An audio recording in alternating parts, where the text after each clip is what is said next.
very windy, very bad storms today. For all the road warriors like George Babb, it's really easy to get tipped over, really easy. it takes a lot to rattle their resolve. Yep, trying to get on, but I'm not going to try to move right now until I get that door closed. But this intense wind isn't just shaking his semi. Yeah, I came up from Georgia with a pretty light load myself. Woo. He's worried it might just topple it right over. And it felt like it was going to go over there for a minute, so I moved out the way. Yeah. But there's nothing I can do about it. If it decides to go, it's got to go. It's going to go. And sure enough, just as George finished that thought, it happened. So he got blown over. Just a few hundred feet away on Fort Campbell Boulevard, a semi was swept to its side. And when I got up here to the intersection, I seen people running over to the semi that had been blown over. James Smith saw two Good Samaritans pull the driver out of the cab, unscathed, but definitely scared. I saw another one on I-24 down there on its side. The driver of this semi was hauling a light load of mail, which seemed to be the common theme. They weigh a lot, but if they're empty, it's just like a big sail there, and the wind catches that, and you know, away they go. Which is why George reasons it's better to weather the wind right where he is than take a risky ride home. Let's sit back and wait for it to calm down or find someplace safe to park. With photojournalist Jordan Powell, Chris Davis, News Channel 5. At 10:13 this morning, the police department received a call of an active shooter. We just heard sirens and the helicopter. What happened at Covenant Christian School this morning We heard active shooter. is the type of moment these days we all fear and dread. They heard shots coming from the second level. It was truly horrifying to think. Just after 10 in the morning, a 28-year-old woman, a former student at the school, went through a side door with two assault-style rifles and a handgun and started shooting. Metro Police arrived and confronted the woman, killing her 14 minutes after she began her rampage. But in that time, she fatally wounded 3 adults and 3 children. Almost overwhelming to think about. It was a chaotic scene with the rush of first responders, families panicking, neighbors seeing parents of children at the school collapsing. Well, there was a husband and wife that stopped and talked to a police officer, and the mom doubled over crying, and then she and her husband went running back down the hill. You just could see her, she doubled over crying. Just running up the hill, just desperate situation. In the aftermath, more than 200 students and staff were quickly evacuated by school buses to safety, but 6 innocent victims lost their lives in the senseless shooting.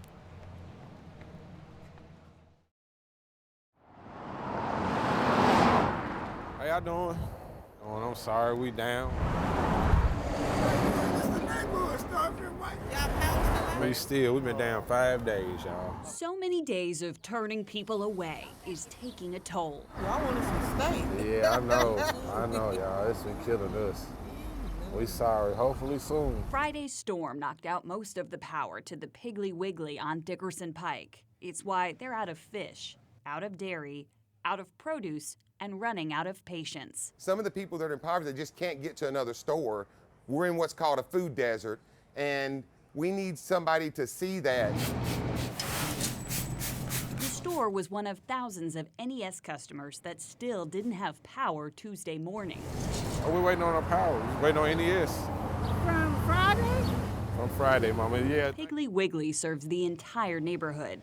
This is a food desert, meaning there's limited access here to food and transportation to begin with. We're giving away as much as we can, but you can't give them milk that you don't have cold. You know, you can give them some mackerel and some tuna to try to make a meal out of, but at some point, we've got to get refrigerated food back here to feed our neighborhood. NES trucks showed up around 2:45 on Tuesday, 4 days after the store threw out $250,000 worth of good food. If people in our city are going hungry, if that's not something you expedite, what is something you expedite? The store will reopen Wednesday morning. All right. If the staff has anything to do with it, there will never be a closure this long again. My customers, my message to them is that we will be back open and we'll be fresh, full, and friendly like we always are. and we're fighting for you. In East Nashville, Hannah McDonald, News Channel 5. We had like a full-blown discussion about it. You see the body cam video, bro? We need to do something.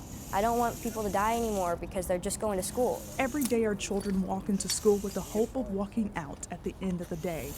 I know people that died, and like these are real people, and this happens so much to real people. Just days after the Covenant School shooting, and many people are asking, when will this ever end? Less than 8 miles from that tragic scene, students at Martin Luther King Jr. Magnet High School are hoping to make a change by living up to their school's name. We stand together. It's very important that we do that, because if we stand together, our voices are louder. Sometimes it's hard to find the right words to say. So these students chose to write them down. It's just kind of disappointing that we even have to do this in the first place. But I'm really glad that our school is giving us the option to at least honor the victims the way we are. And even if it's a small way, it's something that we're kind of doing to show unity. They're writing down the names of all 6 victims of the Covenant School shooting. Actually, I know what I want to do. Along with messages of hope. It's hit a lot of us really hard because, obviously it's in our community, so it feels it feels more real to some people and less real to others. And now we gotta make it look good. Bob Ross this. Joseph Dybel is just 14, a freshman. I don't want people to get numb to school shootings. I don't want people to be like, oh, another school shooting, let's just practice another drill or give more thoughts and prayers. Dybel and his classmates are calling for a change. A lot of people are violating our rights when they come into school with a gun or they come into school with intent to hurt us, and all we want to do is learn. I have 2 brothers at elementary schools, and I'm worried that they might not come home one day, and that is a terrible feeling, and I can't even imagine what that must be like for parents. Students say if they're putting their lives on the line just to learn, they deserve to be heard. I'm proud. I am. It's heartbreaking, and it's something that we have to keep doing, and I don't know how many more children's lives have to end for people to realize that this has to be stopped and this needs to be changed. In Nashville, Kelsey Gibbs, News Channel 5.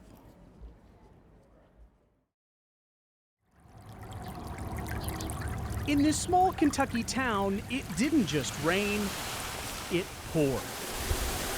So much so, at sunrise, Angelica Gonzalez's parents decided they didn't have a choice. We've never seen that much flood in our life, so my parents were like, what is going on? As the only English speaker in her house, she called 911. I just translate for my parents. Dispatchers encouraged them to wade through the water to get to their car. It was this high to the car. It covered up the tires and it covered up everything. In hopes of finding higher ground. I was screaming a lot, and my parents had to calm me down. A traumatic moment for any 11-year-old. Yeah. But especially an 11-year-old from Mayfield, Kentucky. There's no more buildings because they're all damaged. On December 10th, 2021, a powerful tornado tore through this town in the middle of the night, killing 24 people. It's easy to see why the pain is still so fresh from the tornado even a year and a half later, given large stretches of downtown Mayfield still look like this. When the tornado happened, it was literally probably, I'd have to say 500 feet away from our house, and it was really close, and the tree fell on the house, and I screamed a lot. Even with the tornado and now the flood, we were still able to find signs of hope. The water didn't go in the house. It was probably 5 inches near the front door. Like some houses remaining dry and neighbors helping neighbors. I asked them what was going on, and they said they were going to get the children's bike. So we helped them a lot, and they said thank you, and we were like, well, you're welcome. Little rays of sunshine in between bouts of pouring rain. Yeah, just a lot going on. Mayfield has never had a break. With photojournalist Catherine Stewart, Chris Davis, News Channel 5.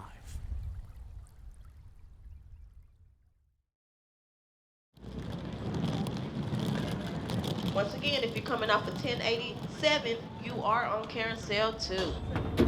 As thousands of travelers make their way through B&A. And welcome to Nashville. It's a calm scene by the carousel, but out back. If you come to the Nashville airport, she will find out if you're trying to do something you're not supposed to. Havoc reigns. Oh my gosh, she's so cute. Havoc is a canine officer with the Metro Nashville Airport Authority. Of course, I love a dog in uniform. So. But like any officer, Havoc takes the job seriously. When she's working, we treat it just like we want somebody to come up and pet you while you're working. She's in the same capacity. Her powerful nose can detect 8 different odors of narcotics. Canines, depending on who you talk to, have either 1,000 to 10,000 stronger sense of smell than what we have. That sense of smell recently led her to detect luggage carrying 11 pounds of fentanyl. Oh my, I'm just in shock. That's crazy. Holy cow. Wow. Amounting to 4 million lethal doses. She loves to work. I mean, that's literally what she loves to do. She loves to wake up, come to the Nashville airport, and to make sure that everything is safe and secure. When it comes to protecting passengers, Havoc's got it in the bag. So it's good for people to know ahead of time, we have a pretty secure airport here, so don't try any of that, or, Miss Havoc will pull you aside, and not in a good way.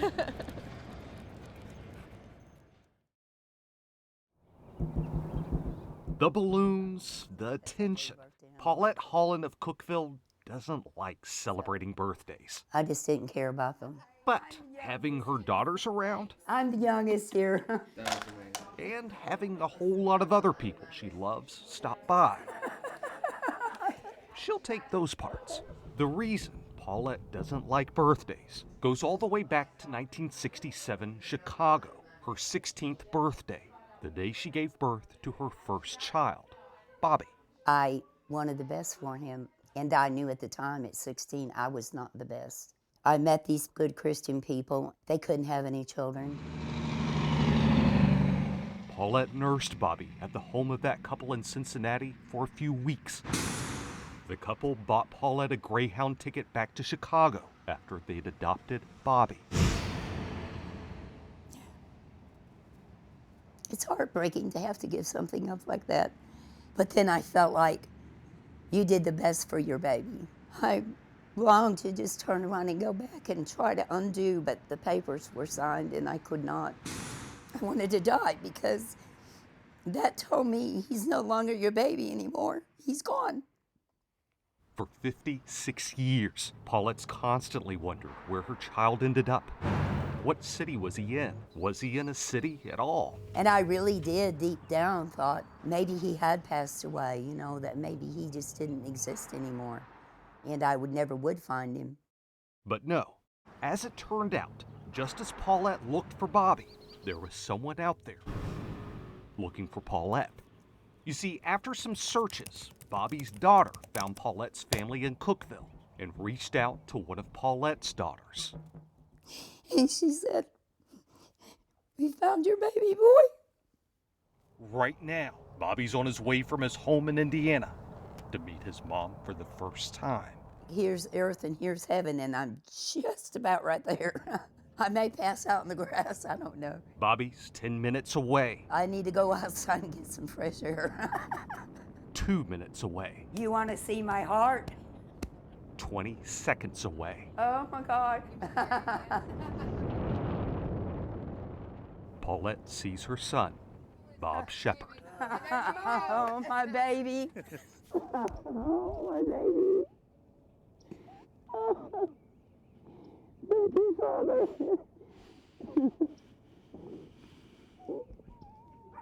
And Bob has with him a whole lot of guests, family Paulette's never met. Make yourself at home, because this is your home. This is God. This is totally God. He did this. 56 years. It's awesome. Oh, you smell good. It's kind of been a hole there forever, so really wanting to get to know her and find her. Yeah. It's wonderful.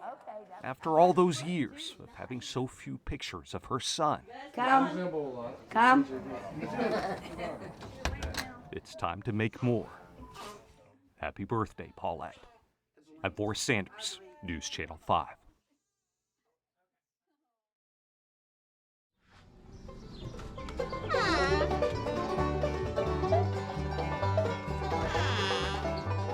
The T.B. Sutton General Store in Granville is a place of history, of barrels, of all that good candy. A place where people come on in for a little music. We welcome you tonight to Sutton Old Time Music Hour here at T.B. Sutton General Store in Granville, Tennessee. The show goes from here to radio stations all over the world. Happens every Saturday night. We have old time and bluegrass groups here. Host and manager Jimmy Bilbrey Make welcome the Tinos. is just about to bring another act up to the mic. But before that, let me take you out to meet that act. That's Amanda Thomas of Kingston, but she's not actually who's playing at the show. He is.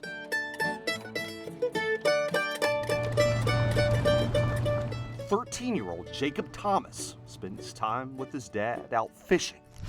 Something's jumping over there. And spends time with his mom and sister Alyssa in these front porch jam sessions. Sometimes it can turn out really cool, and sometimes it can turn out, what the heck was that? Jacob's been playing mandolin since he was 8. I went to see Sam Bush. Seeing him play, I was very intrigued. He started picking up basic melodies right away. I was over the moon happy. How many of your friends play mandolin? None. And sometimes it makes me feel a little sad because by the time this generation goes, there might not be anyone that wants to carry bluegrass music on at all. And that's why, back at the store, Jimmy launched Bluegrass for Kids. Each week, a kid will play a song with the scheduled act on the show. It's just a shot in the arm for their confidence and getting them in front of an audience. They're trying to get more kids interested in bluegrass music. It's really a neat thing to see, the young people taking it up. At this time, we're going to have our special guest come up and play a song on his mandolin for you. Let's make welcome Jacob Thomas.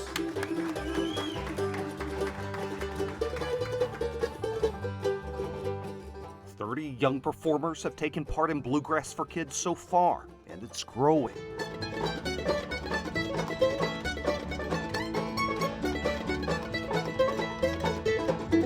And as for the next kid who might be ready to take this stage, well, they may not have to look very far.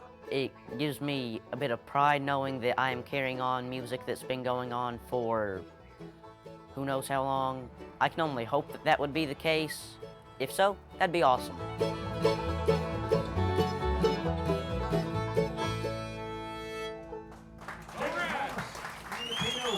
I'm Boris Sanders, News Channel 5.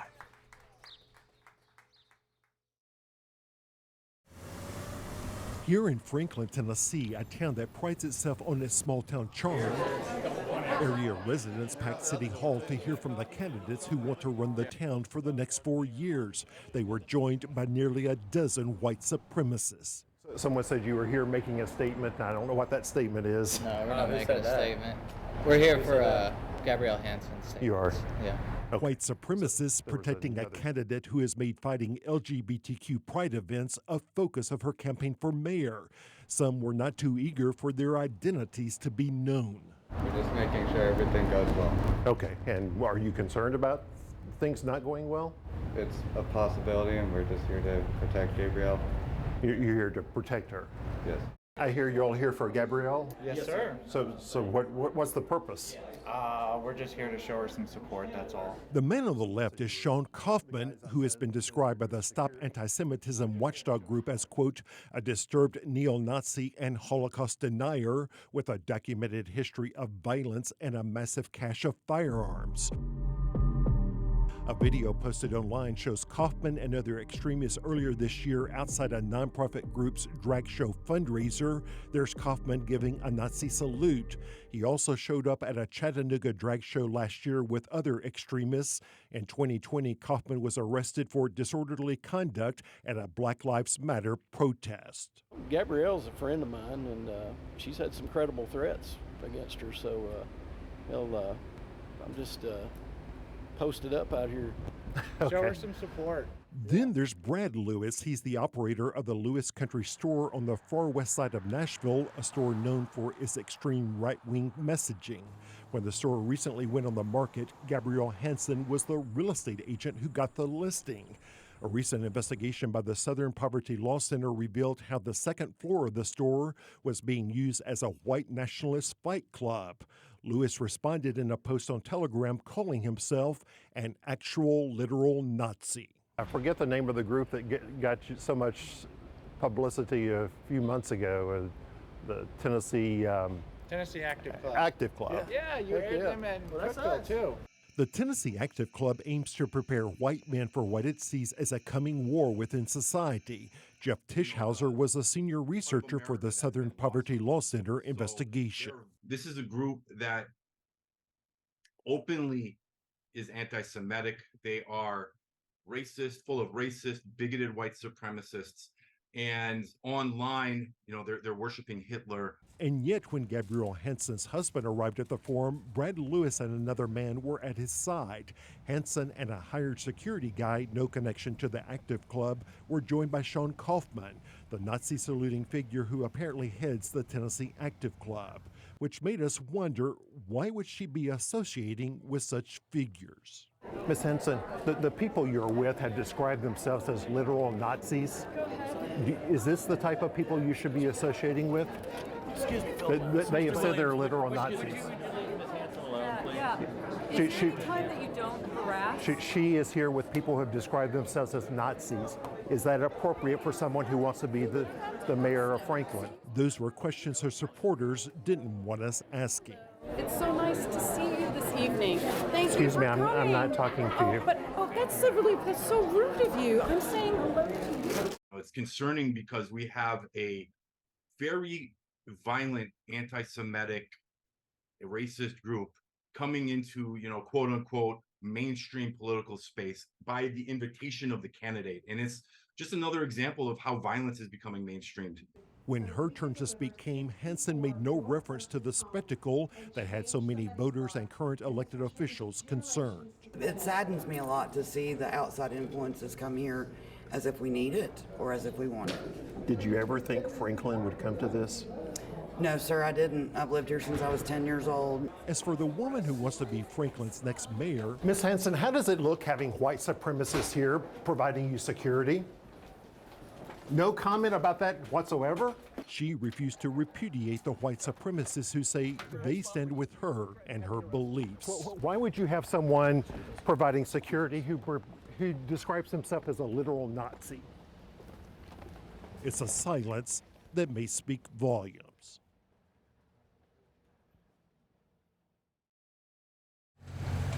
Really, Nashville is UT country around here. If you needed any proof of just how dedicated Tennessee volunteer fans are, it's real hard, man. I mean, I've been driving around. Not even a literal roadblock could keep Damon King away. Had to find me a parking spot, but I was determined to get out there and check it out. Only this isn't a football game. I try to go just about every year. It's not even a pep rally. But it's good to be around people that love the Vols. It's quite literally just a press conference. To me, I think that's where championship seasons lie. Yet Esker Harrison drove 400 miles to attend SEC Media Days. Which begs the question, why? I just would like to see them, up close. Just a simple glimpse, maybe even a quick word with the coach. I'm happy win, lose, or draw, but it sure is nice to be winning. Would make this 84-year-old about as happy as she was when Tennessee beat Alabama. I even put a cigar in my mouth. Didn't smoke it, but I put it in there. Speaking of music to her ears, recognize that ringtone? They know it's me. They know it's me. But here's the thing about SEC Media Days as a fan. It's mostly watching and waiting, hoping it's your favorite coach to ever wear the orange coming down that escalator. Oh yeah, this is it. Okay, get ready. Here we go. It's... Wait, Lane Kiffin? He just come through here. Yeah, I think so. Oh, Lord. False alarm. Let's try this again. Here we go. It's Coach Josh Heupel. It's about time. We're going to start from the bottom. I want to check on your shoes. No, look, I like his toes. So, were the juking the roadblocks, all the watching and waiting, worth such a brief encounter? Nice to meet you. Have a great night, all right? There's all the proof you need. Chris Davis, News Channel 5.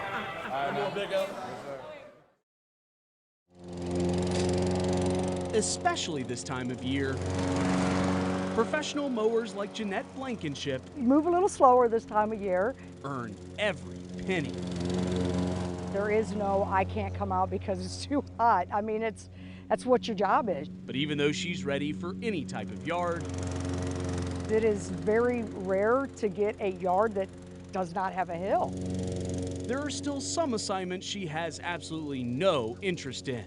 Count the Metro Center Greenway as one of them. In some areas it's very wide, in some areas it's very narrow. Sonia Allman with Metro Water says they've struggled staffing this one. It can't be done with mowers. It had to be done by manual labor. So we had crews out here with weed eaters and hand tools trying to clear this 3-mile levee. So a few years ago, Oh, look, they're there. Definitely strange to see. they came up with a solution Am I awake? Am I still sleeping, dreaming? to replace mowers with munchers. I am shocked to see sheep. Shocked. Shocking until you consider that the sheep can easily eat, where tractors and weed eaters can't exactly reach. Fat and happy. And managing these little natural landscapers 4-legged lawnmowers, yeah. Can't beat them. is Zach Richardson. This is the life of an urban shepherd, yeah. Watching a lot of sheep.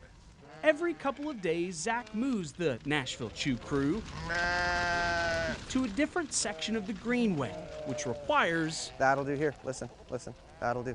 A special helper. Dougie he's the brains of the operation. And it doesn't take long to see why. Come by, there. By listening to each command... Hear this? Walk up. There, walk up. Spoken or whistled to Dougie, the sheep respond to his every move. He is the $1 million tool.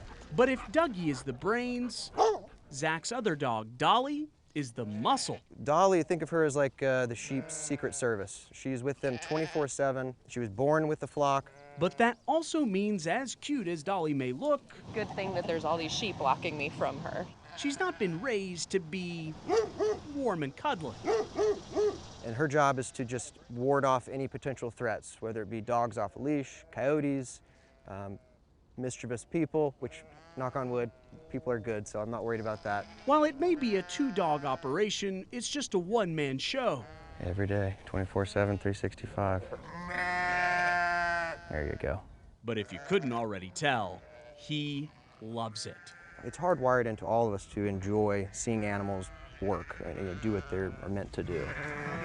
Sure, it may always be a strange sight. And we actually talked about going to the Nashville Zoo, so this is our zoo experience today. And an unconventional idea. I'd like to have one in my yard, or a couple of them. But it's even growing on the competition. I think it's awesome. I really do. With photojournalist Nashville's got plenty of grass for all of us out there to grow. Chris Davis, News Channel 5.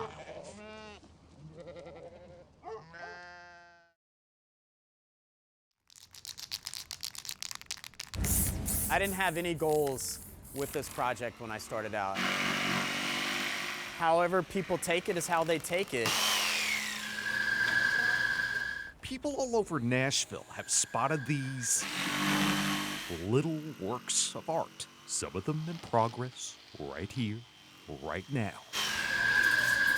Sarah Way over at East Nashville seen them. We would see them kind of on some people's fences or maybe on the back of a stop sign. Tammy Fireball at Live True Vintage has seen them too. I didn't know what this story was. I still don't know what this story is. And so has Taylor Wooten at Branded Tattoo Company. I wanted to know who it was and where it came from. Well, it's an artist who places his work quickly, not wanting to be seen. Though this time, You caught him in the act, though? yeah, I did. Mike Anderson saw him. It's called Kid Oak. I like that. I like to see street art and stuff like that. I love to see people express themselves. This is something that's been going on for 10 years now. An artist has made hundreds of Kid Oaks and placed them around the city. Every time I saw him, I'd be like, hey, there's another one. Hey, look at that. Hey, hey. This happy little guy. Who can't look at it and put a smile on their face, you know? And yet, none of these people know who this is, who keeps making them. I don't have a clue. Just some local artist. It's a mystery. Okay, hold on. Let me try. Who are you? I'm Kid Oak. Huh.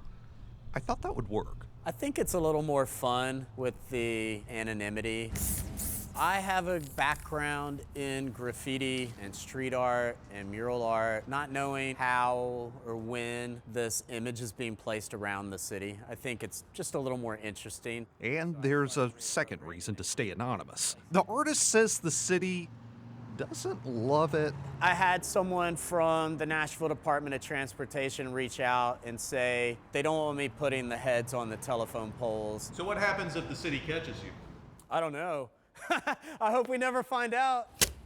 And so, in avoidance of any big fines, the artist says, okay, he'll adjust where he places these. In fact, in one way or another, these pieces Love it, right? And I've had him for a long time. have ended up in all these businesses, even though they don't know the artist. He donated it to hang up in the shop during the grand opening, I think 4 or 5 years ago. And I always liked it. And I always thought it was a cool piece. And we use it to hide our water heater. He's just been kicking it with me for about 10 years now. So here's the question. The hundreds of pieces created and placed over 10 years, what does it all mean? I don't know. Well, the artist's answer may not be what you expect. I think Kid Oak is a great representation of Nashville. We have so much history and infrastructure that has old hickory attached to it. An old hickory tree, that's very Nashville. It's the acorn, it's the baby, it's the Kid Oak. I feel that little warm and fuzzy when you see it. It's like this cute little thing that's just like, ah. It just brings me joy. Keep going, man. Keep hanging art. Don't stop. Whoever you are, don't stop hanging art. I'm Forrest Sanders, News Channel 5.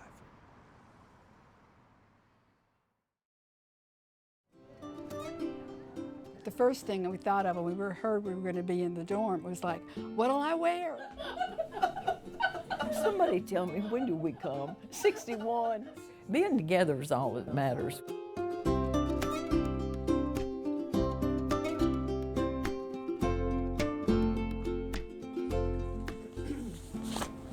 That's Janet.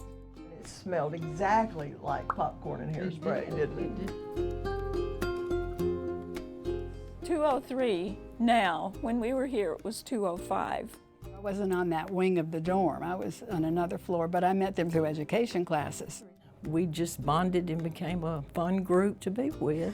Anne's got her rollers in her hair. All right, straighten them. Marcia Johnston. That was good, yes. By the way, I'm not sure about the growing up. Oh. I don't know that that's happened yet. No. We still have time. We were always walking across campus as a group. We just named ourselves the group. I don't know how we came up with that. Do you?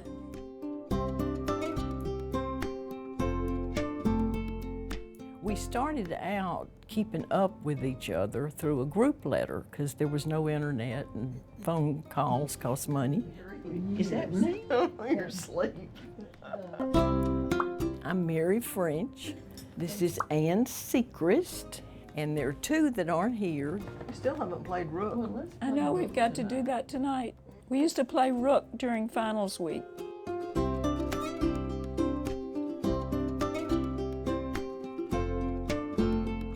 Whenever we'd get the group letter, our families would say, "Stop, Mom's got the group letter, leave her alone for an hour."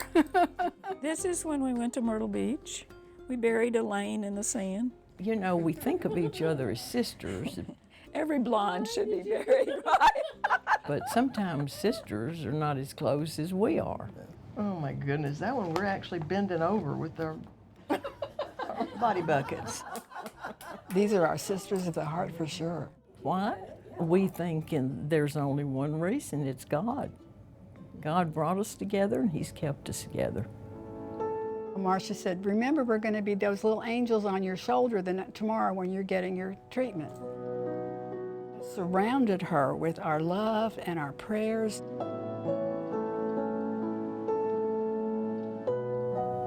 But Marcia's a survivor, Elaine's a survivor, Mary Ann's a survivor, and I'm a survivor. Is that why you think you guys are so close? That's a good part of it. And Beatrice would be with us if she had had surgery. It was breast cancer and she just wouldn't do it. We're always telling the younger generation to enjoy your college friends. We hope we're encouraging them to keep up. Okay, so y'all come this way with me. It looks the same to me. I want to get Fanning in the background. Lipscomb was so gracious to have us here. So y'all come towards me just a little. We're excited about being 80 and we've had wonderful lives. That is so sweet. It's not over yet. Every moment I've spent with them has just been a joy. We'll be together forever.